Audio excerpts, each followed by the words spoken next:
Oke, dan menurut lo berapa harta yang ada di dalam Podpes itu kalau kira-kira matematika lo? Menurut gue itu bisa sampai puluhan triliun ya. Puluhan triliun? Puluhan triliun.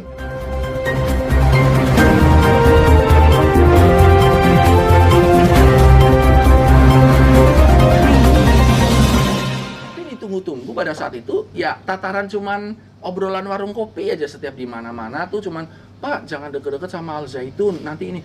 Saya nggak deket. Oke, dan menurut lo berapa harta yang ada di dalam Podpes itu kalau kira-kira matematika lo? Menurut gue itu bisa sampai puluhan triliun ya. Puluhan triliun? Puluhan triliun. Iya. Apalagi kan nilai tanah itu kan naik terus. Iya. Iya kan. Dan ini kan aksesnya dekat ke memang dulunya mungkin kalau bicara dulu murah, tapi saat ini udah nggak murah lagi. Ini tanah udah mahal sekali.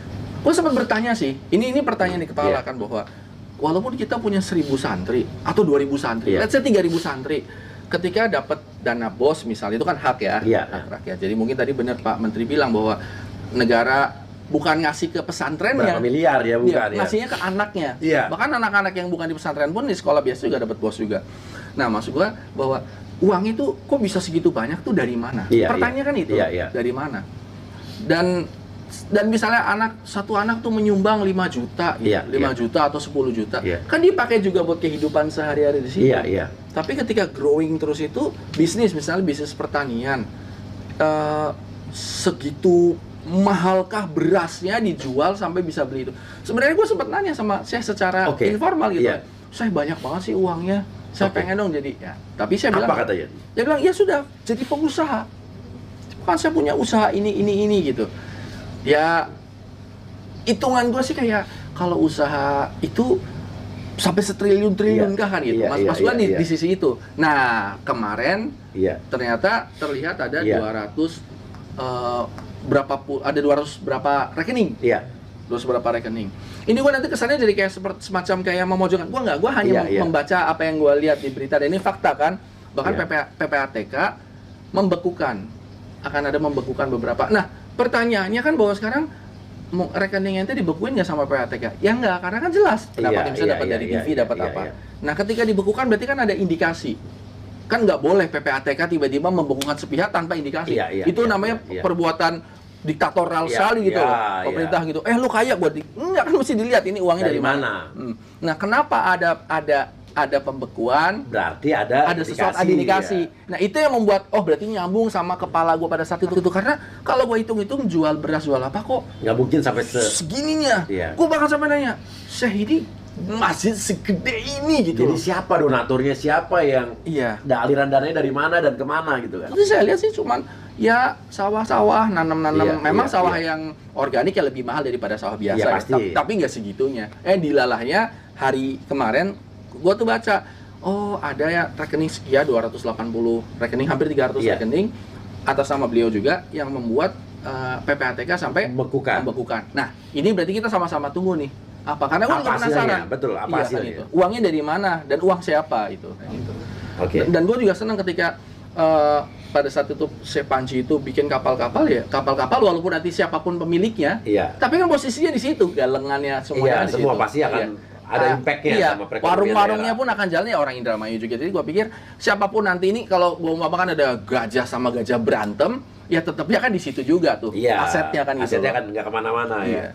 Oke, dan kita juga penasaran nih. Kalau memang ada donaturnya, ada pendananya siapa dan motivasinya apa? Motivasinya apa? Untuk apa uang? Untuk apa? Bisa taruh di situ. Sampai taruh uang sebanyak itu di situ. Ya, ada pemblokiran terhadap 145 rekening. Saya tidak tahu berapa, tapi ada yang diblokir. Ada yang diblokir.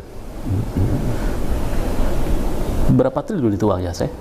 Ya nggak tahu isinya berapa itu. Jumlah rekeningnya saya nggak tahu. Tapi memang ada yang diblokir? Ada. Ya, Anda melihat dengan pemblokiran itu seperti apa? Dengan dulu dinilai, sedang diblokir kok. Oh, sedang diblokir? Nah, iya, nanti kan pulang lagi. Pulang lagi? Oh iya, punya kita kok. Anda yakin? Oh yakin, kecuali kalau itu bukan punya kita. Ya, katanya di situ ada uang-uang untuk pencucian uang dan tindak pidana. Nah, orang aliran jelas. Iya. Alirannya jelas, jadi nggak ada itu bahasa pencucian uang itu. kemudian ada Coba tindak apa penipuan. terjemah pencucian uang? Mungkin debatable. Itu jangan tanyakan ke saya. Mungkin saya panggil tanyakan ke PPATK. Apa Ya. makna pencucian uang? Ya, peredaran uang yang bukan milik kita, kemudian juga di situ terjadi transaksi dari sumber-sumber yang ilegal. Jadi Anda yakin dengan pemblokiran itu akan kembali normal? Pasti milik kita dan legal, Ya. milik anak bangsa Oke. yang berusaha mendapatkan itu dana. Nah kalau sedang diblokir, kan sedang namanya, Ya. barangkali diteliti, Oke. pasti kembali. Tapi kalau boleh itu uang-uang Anda itu dari mana sih? Ya jangan tanya dari mana. Masa saya kalau mengatakan oh ini saya dagang ini kan nggak bagus. Oke, Ya ya. itulah perjalanan rezeki. Kemudian disimpan yang baik, Oke, ya. bukan disimpan di bantal. Ya. Oke, pemirsa itu tentang kekinian bahwa tentang pemblokiran seperti itu kan ya. Ya. Anda yakin bahwa itu akan kembali? Ya, dan akan yakin milik kita kok, Ya. milik pendidikan, Ya. milik pendidikan, sehingga bisa membangun seperti ini dan sehingga bisa mendidik sekian ribu orang. Termasuk- Dan itulah untuk kehidupan pendidikan. Termasuk dengan sertifikat-sertifikat yang katanya ratusan itu, Ribuan. Anda itu bisa sekaya itu Saya seperti tidak kaya, hanya ikut kaya karena Zaitunnya kaya. Oke, kita percayakan saja sama pemerintah Republik Indonesia untuk menangani ini karena memang ini suatu hal yang serius.